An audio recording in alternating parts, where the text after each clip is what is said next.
సూరిగాడి బామర్ది, గిరిగాడి బావ మ్యూజిక్ ఇన్నట్టు నువ్వు కూడా మ్యూజిక్ ఇనడం తప్పు కదా భయ్యా. మనం మ్యూజిక్ ప్రొడ్యూసర్స్ కదా. సో నువ్వు విన్నప్పుడు కూడా రెండే ఉన్నాయి, ఒకటి వోకల్స్, మరొకటి మ్యూజిక్ అన్నటువంటి. అలా మన తమనన్న డిఎస్పి వీళ్ళందరూ చేసే పాటల్లోని కనీసం 15-40 సౌండ్లు ఒకేసారి ప్లే అవుతుంటాయి అనమాట. కానీ కామెడీ ఏంటో తెలుసా, డాలో స్టార్ట్ చేసే బిగినర్స్ అందరికి ఆ సౌండ్స్ ఏంటి అనేది క్లారిటీ ఉండదు. అంత బాధ వచ్చింది మామ. సో ఇవాళ నేను మీకు ఒక సింపుల్ గా ఉన్న చాలా పవర్ఫుల్ ఐడియా చూపిస్తా. మీరు దానికి వందల ఇన్స్ట్రుమెంట్లు గుర్తెట్టుకోవాల్సిన అవసరాలు లేవు. మీ బ్రెయిన్ లో జస్ట్ 5 సౌండ్ కేటగిరీస్ ఉంటే చాలు. ఇప్పుడు 10 చూపించాను కానీ 5 ఉంటే చాలు. మరి ఆ 5 ఏంటో తెలుసుకోవాలంటే తెలుగులో మ్యూజిక్ పిలవడిస్తాడు మామ, ట్రిగర్స్ ఇస్తాడు, తీసుకో. ఇప్పుడు మన బిగినర్స్ డా ఓపెన్ చేసినప్పుడు ఏం చేస్తారు, ఫస్ట్ సౌండ్స్ బ్రౌజ్ చేస్తారు. ఒకడు పియానో అని, మరొకడు ఫ్లూట్ అని, ఒకడు వైలిన్, స్ట్రింగ్స్, ప్యాడ్స్, ప్లగ్స్, సింత్స్, ఇవన్నీ. దీనివల్ల కొన్ని నిమిషాల్లోనే బ్రెయిన్ ఫుల్ ఓవర్లోడ్ అయి బద్దలైపోతుంది. కానీ ప్రొఫెషనల్ కంపోజర్స్ ఎలా ఆలోచించారనమాట. వాళ్ళు ఏంటంటే ఈ ఇన్స్ట్రుమెంట్స్ ప్లే చేసే రోల్స్ ఏంటి అనే విధంగా ఆలోచిస్తారు. సో మీరు కూడా ఎప్పుడైనా ఒక సాంగ్ చేసినప్పుడు ఇన్స్ట్రుమెంట్స్ ఎంచుకునేటప్పుడు ఈ సాంగ్ లో ఈ సౌండ్ తాలూకా పని ఏంటి అన్ని మిమ్మల్ని మీరు ప్రశ్నించుకోవాలి బిఫోర్ స్టార్టింగ్ ఎనీథింగ్. అంతేగాని ఈ ఇన్స్ట్రుమెంట్ యూజ్ చేయాలి, పియానో వాడతామా, రూట్ వాడేస్తే బాగా వచ్చేస్తుందేమో, ఎలా కాదు. సో ఈ డిఫరెన్స్ మీకు చిన్నదిలాగా అనిపించచ్చు, కానీ ప్రొడక్షన్ లో ఇది చాలా చాలా చాలా పెద్ద డిఫరెన్స్ క్రియేట్ చేస్తుంది. సో ఆల్మోస్ట్ ప్రతి మోడర్న్ సాంగ్ ని ఒక 5 సౌండ్ రోల్స్ లో బ్రేక్ చేయొచ్చు అనమాట. వన్స్ ఇది కానీ అర్థమైతే ఇన్స్ట్రుమెంట్స్ ఐడెంటిఫై చేయడం అనేది చాలా చాలా చాలా ఈజీ అయిపోతుంది. ఫస్ట్ వన్ రిథమ్, అంటే డ్రమ్స్, గ్రూవ్ అన్నట్టు. అండ్ రిథమ్ కోసం దీంట్లో కూడా మాట్లాడాను, you can go check that. But ఇదేంటంటే ఒక సాంగ్ ని ముందుకు నడిపిస్తుంది అనమాట. ఫర్ ఎగ్జాంపుల్ ఇప్పుడు kick, snare, electronic drums, Indian percussion, tabla, dhol, mass kicks, ఏవైనా ఇవన్నీ. సో ఈ రిథమ్ లేకపోతే ఏంటంటే సాంగ్ ఆల్మోస్ట్ చచ్చిపడిపోయినట్టు అయిపోతుంది అనమాట. సో అంత క్రూషియల్ రోల్ ప్లే చేస్తుంది ఈ రిథమ్ అనేది. అంటే బేసిక్లీ మూవ్మెంట్ ఉండదు. ఇక రెండోది బేస్, అంటే లో అండ్ ఫౌండేషన్ అనమాట. సో ఈ బేస్ ఏంటంటే రిథమ్ ని హార్మనీని కనెక్ట్ చేస్తూ ఉంటది అనమాట. So it's like a bridge basically. ఇది అటు రిథమ్ అని అనలేము, ఇటు హార్మనీ అని అనలేము, ఆ టైప్. సో ఫర్ ఎగ్జాంపుల్ ఇప్పుడు 808 బేస్ అన్న, synth bass or electric bass, sub bass, ఇలాంటివన్నీ. సో మీరు ఎప్పుడైనా ఒక సాంగ్ కి స్టెమ్ స్ప్లిటర్స్ అవి ఉంటాయి, అలాంటి స్టెమ్ స్ప్లిటర్స్ లోని స్ప్లిట్ చేసే స్టెమ్స్ అట్లా బేస్ ఆపి చూడండి, సడన్ గా సాంగ్ అంతా ఏంటంటే తిన్ అయిపోయినట్టు అనిపిస్తుంది అనమాట మీకు. అంటే బాడీ పోయిందేమో అనిపిస్తుంది మీకు. సో అంత ఇంపార్టెంట్ రోల్ ప్లే చేస్తుంది. This is the base section of it. నా మూడోది మెలోడీ ఇన్స్ట్రుమెంట్స్.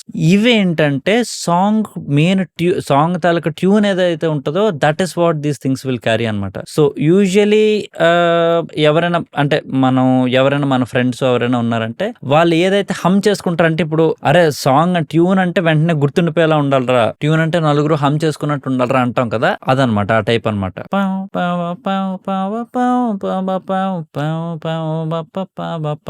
ఇలా ఉంది. సో ఇది వినంగానే మనకు వెంటనే ఈ వైలిన్ వినంగానే ఇది అరే ఆ వైలిన్ సాంగ్ ఇదిరా మనకు గుర్తుంటది. So that is the kind of role these things play అనమాట. సో ఆల్మోస్ట్ లైక్ ఇది ఒక సాంగ్ కి ఒక ఐడెంటిటీని క్రియేట్ చేసే కైండ్ ఆఫ్ లేయర్ ఇది. ఇక నాలుగోది హార్మనీ ఆర్ బ్యాక్గ్రౌండ్ టెక్స్చర్ అనమాట. సో ఇదేంటంటే ఈ మెయిన్ మెలడీ అన్నాం కదా, ఈ మెలడీ వెనకాల ఉన్న స్పేస్ ని ఫిల్ చేసే టైప్ లేయర్ అనమాట. సో ఫర్ ఎగ్జాంపుల్ ప్యాడ్స్ గానీ, స్ట్రింగ్స్ గానీ, or choir sounds or sustained synths అవే ఉంటాయి కదా, అలాంటివి ఇవన్నీ అనమాట. సో ఇదేంటంటే మనకి సాంగ్ లో రకమైన ఎమోషన్ ని, లేకపోతే ఒక సాంగ్ ఒక రకమైన అట్మాస్ఫియర్ ని ఇస్తాయి అనమాట. అండ్ ఇవి కానీ రిమూవ్ చేసేస్తే song will still have the same impact, కాకపోతే కొంచెం ఎంప్టీగా అనిపిస్తుంది. అంటే ఆ ఫుల్ కైండ్ ఆఫ్ సౌండ్ రాదు, ఇవి లేపేస్తాయి. ఇక ఐదోది ఇయర్ క్యాండీ, అంటే ఇవి చిన్న సౌండ్స్ అనమాట. అంటే ఎక్కడో మధ్యలో చిన్న ఆ టైప్ లో వస్తూ ఉంటాయి. ఫర్ ఎగ్జాంపుల్ నా సాంగ్ హలోలో తీసుకుంటే హలో ట్రింగ్ ట్రింగ్ అని వస్తుంది. ఆ ట్రింగ్ ట్రింగ్ అనేది ఫర్ ఎగ్జాంపుల్ ఇయర్ క్యాండీలోకి వస్తుంది అనమాట. సో ఇదేంటంటే సాంగ్ ఇంట్రెస్టింగ్ గా ఉండడానికి హెల్ప్ చేయగలుగుతాయి అనమాట. సో వీటిలో చాలా ఉండొచ్చు. అంటే ఇప్పుడు రైజర్స్ అయినా, లేదా రివర్స్ సౌండ్స్, లేదా ఎఫెక్ట్స్, వోకల్ చాప్స్, లేదంటే చిన్న అలాంటి చిన్న పర్కషన్ కైండ్ ఆఫ్ ఇన్స్ట్రుమెంట్స్, ఇలాంటివన్నీ అనమాట. బట్ ఇవి ఏవైనా చాలా సట్టల్ గా వెనకాల ఉండాల్సినవి, అలా ముఖం మీద వచ్చి పడిపోకూడదు. ఇవి ఎక్కడ వెనకాల ఉంటేనే వీటికి అందం అనమాట. సో ఇవన్నీ ఏంటంటే మనకి ఒక రకమైన ఎక్సైట్మెంట్ ని యాడ్ చేస్తూ ఉంటాయి. ఓకే, ఇప్పుడు ఇంట్రెస్టింగ్ పార్ట్. ఇప్పుడు మన thumbnail లో చూపించిన తమను, డిఎస్పి, అనిరుద్ధ్ లాంటి వాళ్ళు ఈ డిఫరెంట్ సౌండ్ ప్యాలెట్స్ ఎలా ప్రిఫర్ చేస్తారు అండ్ ఏ విధంగా ఉంటాయి అనేది నేను మీకు రఫ్ గా చూపిస్తాను బేస్డ్ ఆన్ దిస్. అయితే ఇక్కడ చిన్న ఇంట్రెస్టింగ్ ఎక్స్పెరిమెంట్ ఏంటంటే, నేను జస్ట్ వాళ్ళు వాడే kind of drums or kind of instruments ఏంటో చెప్తాను. అవి ఏ లేయర్ కి వచ్చి ఉంటాయో మీరు కమెంట్ చేయండి. నేను చెప్పేది మీకు ఎంత బాగా అర్థమైందో నాకు అర్థమవుతుంది. So let's start with Anirudh. So Anirudh చేసే కైండ్ ఆఫ్ దాంట్లోని ది మెయిన్ స్ట్రాంగ్ ఎలిమెంట్ అనుకుంటే గనక punchy electronic drums or distorted synth bass కానీ, లేదంటే సింపుల్ గా ఉన్న చాలా పవర్ఫుల్ గా ఉన్న కైండ్ ఆఫ్ లీడ్ సింత్స్ కానీ ఉంటాయి. And on top of that arrangement కూడా చాలా మినిమల్ అరేంజ్మెంట్ ఉంటది అనమాట. So that everything would feel very modern and electronic and aggressive energy ఉన్నట్టు ఉండే అవకాశం ఉంటది. And this song is an example.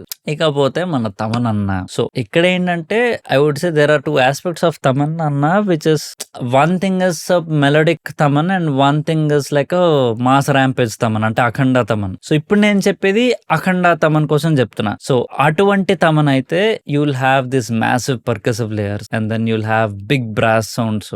అదే విధంగా మీకు ఒక hybrid orchestral and electronic sounds అనమాట. అంటే తను వాడే స్ట్రింగ్స్ ఆల్మోస్ట్ లైక్ లీడ్స్ లా వాడేస్తా ఉంటాడు. అంటే ఫర్ ఎగ్జాంపుల్ ఇప్పుడు ఏదైతే DSP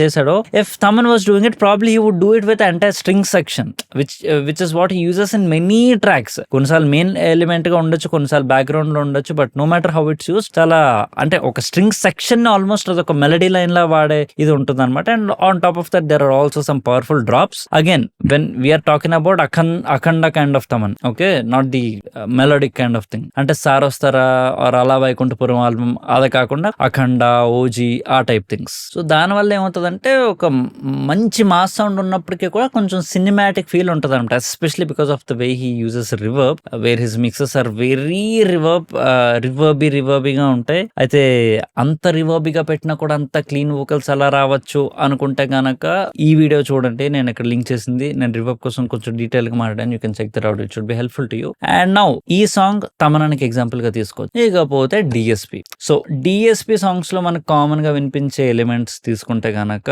he would have strong melodic instruments, okay, and then చాలా సార్లు ఫ్లూట్ ఆర్ గిటార్ హుక్స్ ఉండొచ్చు.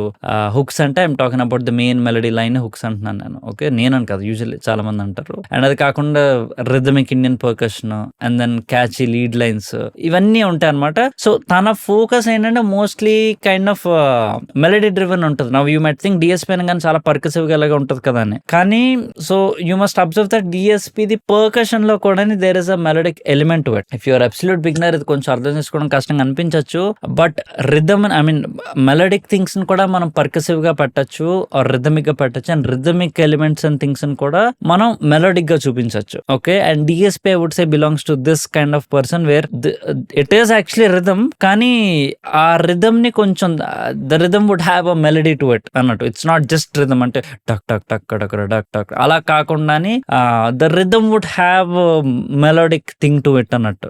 బట్ ఎనీవే ఇప్పుడు నేను చెప్తున్న డిఎస్పీ కి ఇంకా బెటర్ ఎగ్జాంపుల్ అంటే ఈ సాంగ్ నీ కళ్ళు నీలి సముద్రం ఇక్కడ పెట్టచ్చు. సరే, ఇప్పుడు ఇవంతా తెలుసుకున్న దానికి మనకి ఇంపార్టెంట్ టేక్ అవే ఏంటంటే, మీరు ఇవేవి చేయడానికైనా యాజ్ అ సెడ్ 500 ఇన్స్ట్రుమెంట్లు గుర్తించుకొని అవన్నీ తెలుసుకోవాల్సిన అవసరం లేదు. మీరు జస్ట్ అవి ఐడెంటిఫై చేయగలిగితే చాలా అన్నమాట. ఇందాక నేను చెప్పిన ఎక్సర్సైజ్ లాగా. సో ఏది రిథమ్ క్రియేట్ చేసే సౌండ్స్, ఏవి మెలడీ క్యారీ చేసే సౌండ్స్, ఏవి స్పేస్ ఫిల్ చేసే సౌండ్స్, ఏవి గ్రూవ్ సపోర్ట్ చేసే సౌండ్స్ అన్నట్టు. అండ్ వన్స్ మీరు సాంగ్స్ ని ఇలా అనలైజ్ చేయడం కానీ స్టార్ట్ చేస్తే అరేంజ్మెంట్ అనేది చాలా ఈజీ అయిపోతుంది అనమాట. ఎందుకంటే బిగినర్స్ ఆర్ లేమన్ మ్యూజిక్ విన్నప్పుడు వాళ్ళు జస్ట్ సాంగ్స్ వింటారు, కానీ మీరు మ్యూజిక్ ప్రొడక్షన్ లో దిగుతున్నాం, మనం ఈ మ్యూజిక్ ప్రొడక్షన్ నేను ఓన్ సాంగ్స్ ప్రొడ్యూస్ చేద్దాం అనుకుంటున్నప్పుడు మీరు లేయర్స్ వినాలన్నమాట. మీరు లేయర్స్ వినగలగడం మీకు రావాలి, ఓకే. సో వన్స్ మీరు ఆ లేయర్స్ కానీ వినడం స్టార్ట్ చేస్తే గనక ఆటోమేటిక్ గా మీకు కూడా మీ ఓన్ ప్రొడక్షన్ డెసిషన్స్ క్లియర్ అవుతాయి, ఓకే. అప్పుడు దానివల్ల ఏంటంటే ఇంకా ప్రతి సాంగ్ ఒక ట్యూటోరియల్ లాగే ఉంటుంది మీకు, ఏ సాంగ్ విన్నా కూడా. అట్లీస్ట్ ఇది నా లైఫ్ కి అయితే చాలా చాలా చాలా యూజ్ అయింది, బికాస్ దట్స్ హౌ ఐ